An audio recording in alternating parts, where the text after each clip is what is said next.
This is Law 5 of Robert Greene's The Laws of Human Nature, the Law of Covetousness. Why become an elusive object of desire? Robert Greene is not just whispering advice. He is handing you the master key to human desire. You are going to love this. Now, too much presence suffocates people. A degree of absence spurs their interest. We are wired to covet what we do not have. The moment something feels too available, the desire cools. Greene is telling us this. People don't desire the object itself. They desire the feeling the object awakens in them. Human desire is rarely about the practical utility of an object. It is about the fantasy that the object represents. When Greene says people don't desire the object itself, but rather the feeling the object awakens in them, he is highlighting a fundamental psychological mechanism. We are creatures of imagination more than logic. Here is a breakdown of this concept. 1. The gap between reality and fantasy. We live in a state of chronic dissatisfaction. Because our brains are wired to constantly look for what's next, we become bored with what we currently possess.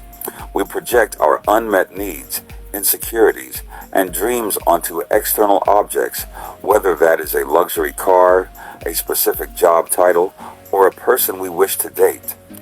The feeling we actually crave is not the object itself, but the transformation we believe that object will provide. We aren't just buying a watch. We are buying the feeling of status, confidence, or belonging that we associate with it. 2. Now let's look at the power of absence and mystery. If you make yourself, your work, or your ideas too accessible, too plain, you kill the fantasy. If people know exactly who you are and what you do, there is no room left for them to project their own desires onto you. Presence leads to boredom. When an object is always available, its perceived value drops. Absence creates desire. By creating a bit of mystery or strategic absence, you force others to fill the void with their own imagination. They start to invent a version of you that perfectly satisfies their internal needs. 3. Exploiting the imagination trigger. Greene argues that to influence others, you must stop focusing on your needs or the truth of your product or personhood. Instead, look at what the other person is missing in their life. The projection. Find out what they feel deprived of. Power, excitement, status, intellectual depth. The association. Associate your object or yourself with that missing piece. If they feel bored and stagnant and you present yourself as mysterious or progressive, they will project their desire for adventure onto you. 4. The grass is greener trap. Greene notes that this is a double-edged sword. We are all prone to this delusion. We think that if we just had that thing, we would finally be happy. Understanding this law allows you to, as an elevated, awakened observer, recognize when you are being manipulated by your own fantasies and stop chasing ghosts that will never actually fulfill you. Jung might call this integration. As a master of influence, you can use the knowledge that people aren't looking for reality. They are looking for an experience. Give them an image that stimulates their imagination, and they will become obsessed with it, regardless of the objective value of the object itself. In short, people are not rational agents shopping for utility. They are emotional agents looking to soothe their own insecurities and inflate their sense of self. If you want to move them, you don't offer them a product. You offer them a vision of who they could be if they possessed that product. Master this law and you become magnetic. Ignore it and you become forgettable. Epiphany.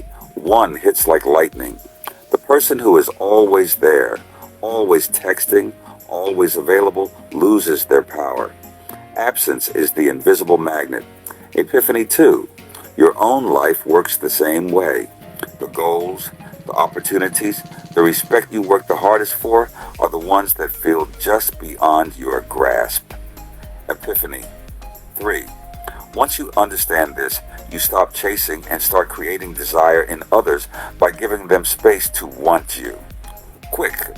Now let the Fab Four step into the ring. 4 titans of human insight, standing on their iron principles, dissecting this law without mercy.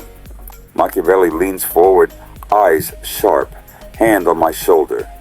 Power flows to the one who is desired, Earl, my friend. Be too available and you become ordinary. Create scarcity.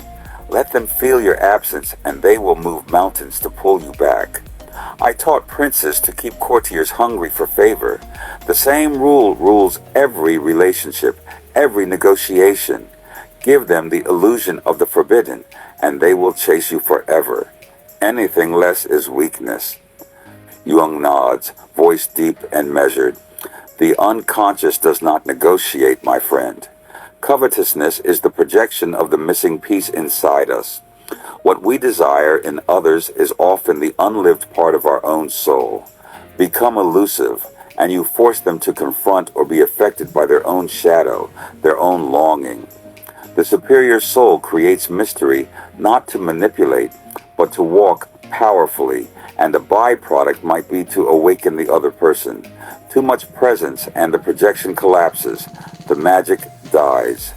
The Stoic, channeling Epictetus and Marcus Aurelius, stands tall, unshakable. Desire is a disturbance of the soul. You cannot control what others want, but you can control how present and available you make yourself. Practice strategic absence. Train in silence. Let your words carry weight because they are rare. Virtue is not in chasing applause. It is in becoming the kind of person others naturally seek. Compulsion to be seen is slavery. Self-mastery is sovereignty. Buddha sits serene yet piercing. All suffering arises from craving, from attachment to what is not here. This law of covetousness is samsara itself. The mind runs after the elusive because it believes happiness lies over there. The wise one sees this game. Offer the world presence with detachment. Give without clinging. Let others chase the illusion while you remain free. True desire fulfilled is not possession. It is peace. The four fall silent, eyes on you, the viewer, daring you to choose. Brothers, you speak truth I've lived. I've been the guy who gave too much too soon and watched interest fade. I've also learned to step back at the right moment and feel the energy shift. People started reaching out. Respect for me grew. That moment of recognition was validation and freedom. Greene's law didn't just inform me, it changed how I choose to show up in every conversation, every circumstance, and every opportunity. Now I practice presence with a conscious purpose and every absence with power. I ask myself every day, am I creating desire or killing it? Today's closing juxtaposition.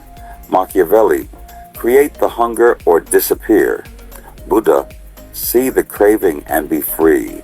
And in the middle, between the two, stands the architect of reality in your life. And that is you. You decide today how you will show up. Become elusive. Spark desire. Build connections that last. If this law just cracked something open in you, take 30 seconds right now and name one place in your life where you've been too available, too eager. Write it in the comments. Let it be the first step. This is the work. This is the way. Before you leave, take a minute and hit the like button. That thumbs up makes a difference. And subscribe if you haven't already so you never miss the next law. When the time is right, head over to the Wisdom of Jung, Machiavelli, Buddha, and the Stoics channel for more actionable wisdom and perspectives you won't find anywhere else. Thank you for your attention. Stay kind and be loving. See you on the next video.